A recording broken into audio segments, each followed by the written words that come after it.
ವೀಕ್ಷಕರ, ಇಂದು ನಮ್ಮ ದೊಡ್ಡಬಳ್ಳಾಪುರದಲ್ಲಿ ಕನ್ನಡ ರಾಜ್ಯೋತ್ಸವ ಕಾರ್ಯಕ್ರಮ ತುಂಬ ಅದ್ದೂರಿಯಾಗಿದೆ.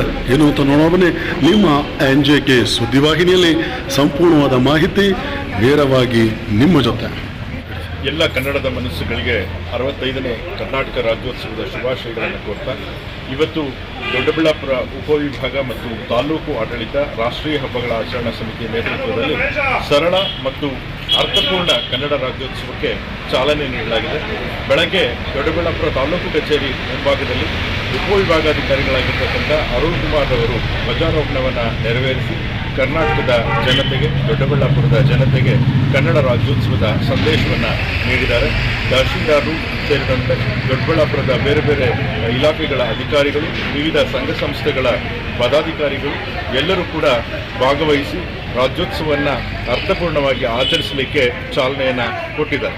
ತದನಂತರ ಇವತ್ತು ಪುರಭವನದಲ್ಲಿ ಡಾಕ್ಟರ್ N. ವೆಂಕಟರೆಡ್ಡಿ ಕನ್ನಡ ಕಟ್ಟಾಳು ಪ್ರಶಸ್ತಿ ಪ್ರದಾನ ಕಾರ್ಯಕ್ರಮ ಇದೆ. ಕನ್ನಡ ನಾಡು ಕಂಡಂಥ, ದೊಡ್ಡಬಳ್ಳಾಪುರ ಕಂಡಂಥ ಅಪ್ರತಿಮ ರೈತ ಹೋರಾಟಗಾರ, ಕನ್ನಡ ಪರ ಹೋರಾಟಗಾರ ಡಾಕ್ಟರ್ N. ವೆಂಕಟರೆಡ್ಡಿ ಅವರ ಹೆಸರಿನಲ್ಲಿ ಇದೇ ಮೊಟ್ಟ ಮೊದಲನೇ ಬಾರಿಗೆ ಪ್ರಶಸ್ತಿಯನ್ನು ಕೊಡ್ತಾ ಇರತಕ್ಕಂಥದ್ದು ಅತ್ಯಂತ ವಿಶೇಷವಾಗಿದೆ.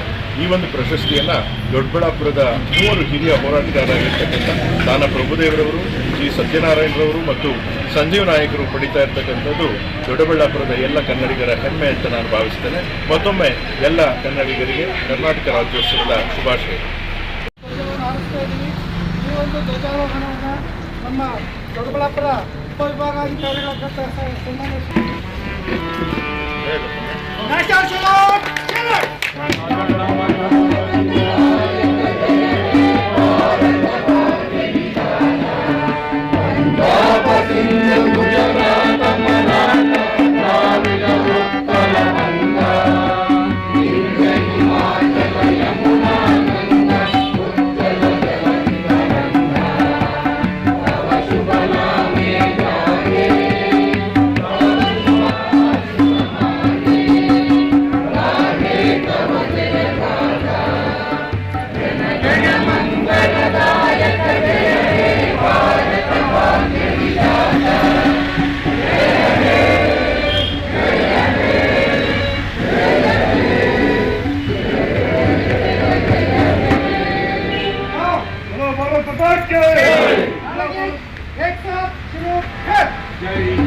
जय हे कर्नाटक माते, भूदेविय मकुटक नवमणिये, गंधक चंदक वन्निन गणिये, राघव मधुसूदन रवतरिसिद भारत जननिय तनुजाते, जय भारत जननिय तनुजाते, जय हे कर्नाटक माते, ಜನನಿಗೆ ಜೀವವು ನಿನ್ನಾವೇಶ, ಅಸುರಿನ ಗಿರಿಗಳ ಸಾಲೆ ನಿನ್ನಯ ಕರಳಿನ ಮಾಲೆ, ಅಖಿಲ ಪತಂಜಲ ಗೌತಮ ಜಿನನುತ ಭಾರತ ಜನನಿಯ ತನುಜಾತೆ, ಜಯ ಹೇ ಕರ್ನಾಟಕ ಮಾತೆ, ಇಲ್ಲಪ್ಪ ಜನನಿಯ ತನುಜಾತೆ, ಜಯ ಹೇ ಕರ್ನಾಟಕ ಮಾತೆ, ಮನೋಜ ವಿದ್ಯಾರಣ್ಯ ಬಸವೇಶ್ವರ ಮಧ್ವರ ದಿವ್ಯಾರಣ್ಯ, ಕನ್ನ ಷಡಕ್ಷ ವಿಪನ್ನ ಕಂಪಲ ಭೂಮಿ ಪತಿ ಜನ್ನ, ಕುಮಾರ ವ್ಯಾಸರ ಮಂಗಳ ಧಾಮ, ಕವಿ ಕೋಗಿಲೆಗಳ ಪುಣ್ಯ ರಾಮ, ನಾರದ ರಾಮಾನಂದ ಕಬೀರರ ಭಾರತ ಜನನಿಯ ತನುಜಾತೆ, ಜಯ ಹೇ ಕರ್ನಾಟಕ ಮಾತೆ,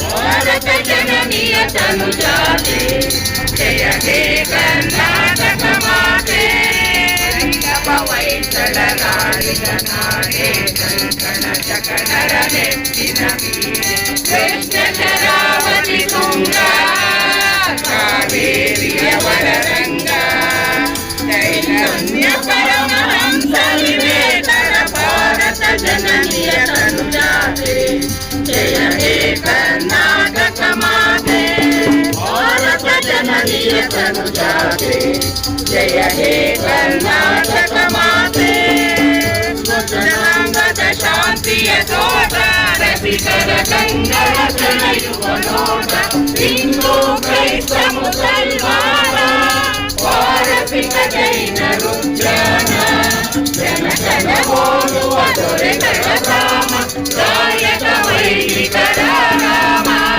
ಕನ್ನಡ ನುಡಿ ಕುಣಿದಾಡುವ ದೇಹ ಕನ್ನಡ ತಾಯಿಯ ಮಕ್ಕಳ ದೇಹ ಭಾರತ ಜನನಿಯ ತನುಜಾತೆ ಜಯ ಹೇ ಕರ್ನಾಟಕ ಮಾತೆ ಭಾರತ ಜನನಿಯ ತನುಜಾತೆ ಜಯ ಹೇ ಕರ್ನಾಟಕ ಮಾತೆ ಜಯ ಹೇ ಕರ್ನಾಟಕ ಮಾತೆ ಜಯ ಹೇ ಕರ್ನಾಟಕ ಮಾತೆ.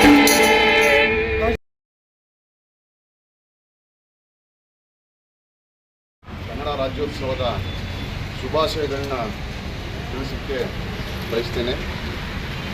ಈ ದಿನ ನಾವೆಲ್ಲರೂ ಕೂಡ ಕನ್ನಡ ರಾಜ್ಯೋತ್ಸವವನ್ನು ಆಚರಣೆ ಮಾಡೋಕ್ಕೆ ಸೇರಿದ್ದೇವೆ.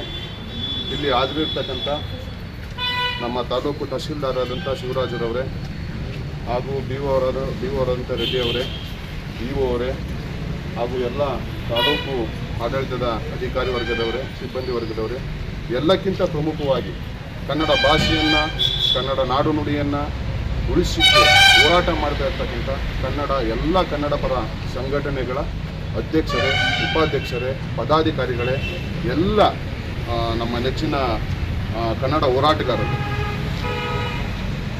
ಕನ್ನಡ ಭಾಷೆಯನ್ನು, ಕನ್ನಡ ನಾಡು ನುಡಿಯನ್ನು ಉಳಿಸಲಿಕ್ಕೆ ಮತ್ತು ಬೆಳೆಸಲಿಕ್ಕೆ ಸ್ವಾತಂತ್ರ್ಯ ಹೋರಾಟದ ಸಂದರ್ಭದಿಂದಲೂ ಕೂಡ ಇದು ನಡೀತಾನೇ ಬರ್ತಾ ಇತ್ತು. ಹಾಗಾಗಿ ನಮ್ಮ ಕರ್ನಾಟಕ ರಾಜ್ಯ ಸ್ವಾತಂತ್ರ್ಯ ಪೂರ್ವದಿಂದಲೂ ಕೂಡ ಅರಿದು ಹಂಚೋಗ್ಬಿಟ್ಟಿತ್ತು.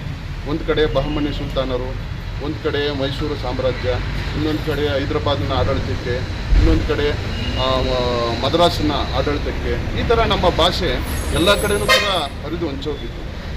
ಹಾಗಾಗಿ ನಮ್ಮ ಕರ್ನಾಟಕವನ್ನು ನಾವು ಏಕೀಕರಣ ಮಾಡಬೇಕಾದ್ರೆ 9ನೇ ಶತಮಾನದಲ್ಲೇ ಪಂಪ ಹೇಳ್ತಾನೆ, ಆರಂಕುಶ ವಿಕ್ಟೊಡೆಯಂ ನೆನೆಯುವುದೆನ್ನ ಮನಂ ಬನವಾಸಿ ದೇಶವಂ ಅಂತ ಹೇಳ್ತಾರೆ ಪಂಪ. ಅಂದರೆ ಆಗಲೇ ನಮ್ಮ ಕರ್ನಾಟಕ ಮತ್ತು ನಮ್ಮ ಭಾಷೆ ಸಂಸ್ಕೃತಿ ಎಷ್ಟು ಸಮೃದ್ಧಿಯಾಗಿತ್ತು ಅಂತ ನಾವೆಲ್ಲ ಎಲ್ಲ ಕನ್ನಡ ಸಾಹಿತ್ಯ ಕೃತಿಗಳಲ್ಲೂ ಕೂಡ ಇದೆಲ್ಲ ಕೂಡ ಬಂದಿದೆ. ತದನಂತರ ಸ್ವತಂತ್ರ ಹೋರಾಟದ ಪ್ರಾರಂಭದಿಂದಲೂ ಕೂಡ ಹಲವಾರು ಹೋರಾಟಗಾರರು ನಮಗೆ ಬರ್ತಾರೆ. ಆಲೂರು ವೆಂಕಟರಾಯರು, ಆಮೇಲೆ ಹಾಗೇನೆ ಹಲವಾರು ಹೋರಾಟಗಾರರೆಲ್ಲ ಬರ್ತಾರೆ. ಜೊತೆಗೆ ಅದಕ್ಕೆ ಸಂಬಂಧಪಟ್ಟಂಥ ಸಾಹಿತ್ಯಗಳು ಹಲವಾರು ಸೃಷ್ಟಿಯಾಗ್ತವೆ. ಉದಯವಾಗಲಿ ಈ ಚೆಲುವ ಕನ್ನಡ ನಾಡು ಅಂತಂತ ಹೇಳಿ ಉಯಿಲುಗೋಡು ನಾರಾಯಣರಾವರು ಆವಾಗಲೇ ತಿಳಿಸ್ತಾ ಹೋಗ್ತಾರೆ.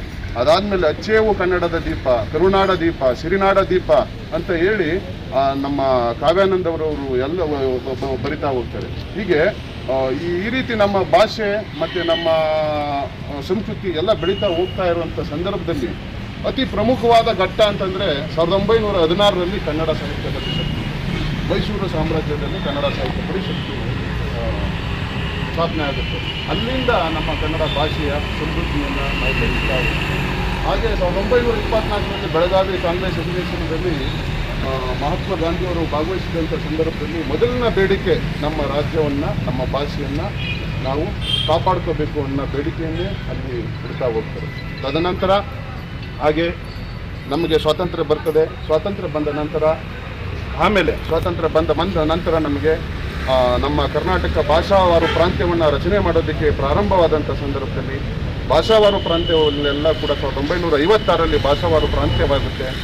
ಮೈಸೂರು ರಾಜ್ಯ ಅಂತಂತ ಇದ್ದಂಥದ್ದು 1973ರಲ್ಲಿ ದೇವರಾಜ ಅರಸು ಅವರು ಆಡಳಿತ ಕಾಲದಲ್ಲಿ ಕರ್ನಾಟಕ ರಾಜ್ಯ ಅಂತಂತ ಅದು ನಾಮಕರಣಗೊಳ್ಳುತ್ತೆ.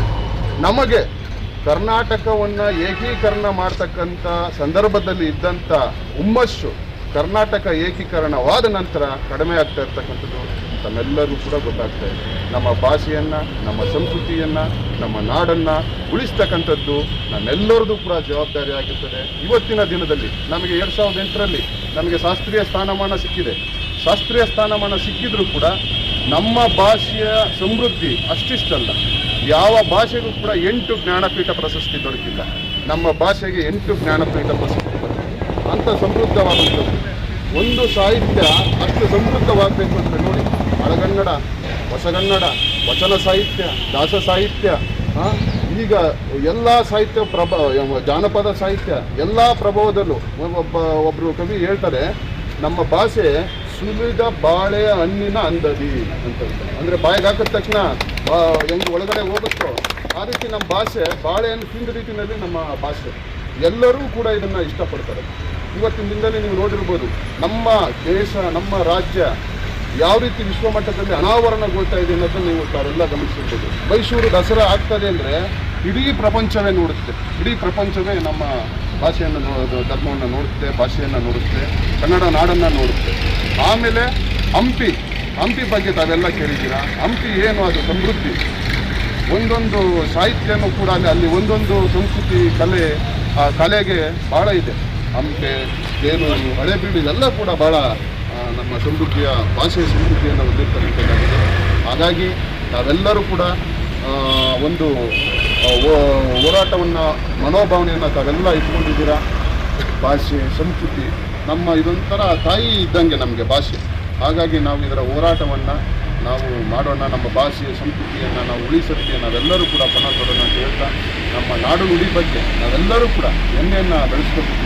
ಈಗ ಭಾಷೆಯ ಬಗ್ಗೆ ದಬ್ಬಾಳಿಕೆ ನಡೀತಾನೇ ಇದೆ. ಈಗ ಹೊರಗಿನ ಭಾಷೆಗಳು ಎಲ್ಲವೂ ಕೂಡ ನಮಗೆ ಇಂಗ್ಲೀಷ್ ಬೇಕು, ಆದರೆ ನಮ್ಮ ಬದುಕನ್ನು ನಡೆಸಬೇಕು. ಆದರೆ ನಮಗೆ ಯಾವಾಗಲೂ ಕೂಡ ನಮ್ಮದು ಆಡಳಿತ ಕನ್ನಡದಲ್ಲೇ ಇರಬೇಕು. ನಮ್ಮ ಆಡಳಿತ ನಾವು ಕನ್ನಡ ಭಾಷೆಯಲ್ಲೇ ಮಾಡಬೇಕು. ಮತ್ತು ನಮ್ಮ ಭಾಷೆಯನ್ನು ನಾವು ಇನ್ನಷ್ಟು ಸಮೃದ್ಧಿಯೆಡೆಗೆ ನಾವು ಕರ್ಕೊಂಡು ಹೋಗ್ಬೇಕು ಅಂತ ಹೇಳ್ಕೊಳ್ತಾ, ತಾವೆಲ್ಲರೂ ಕೂಡ ಈ ದಿನ ಇಲ್ಲಿ ನಡೆದಿದ್ದೀರಾ. ನಮಗೆ ತಾವೆಲ್ಲ ಬಂದು ಈ ಧ್ವಜಾರೋಹಣಕ್ಕೆ ತಾವೆಲ್ಲ ಭಾಗವಹಿಸಿದ್ದೀರಾ. ತಾವೆಲ್ಲರಿಗೂ ಧನ್ಯವಾದ ತಿಳಿಸಿ ನನ್ನ 2 ಮಾತನ್ನು ಮುಗಿಸ್ತೇನೆ. ಜೈ ಕರ್ನಾಟಕ.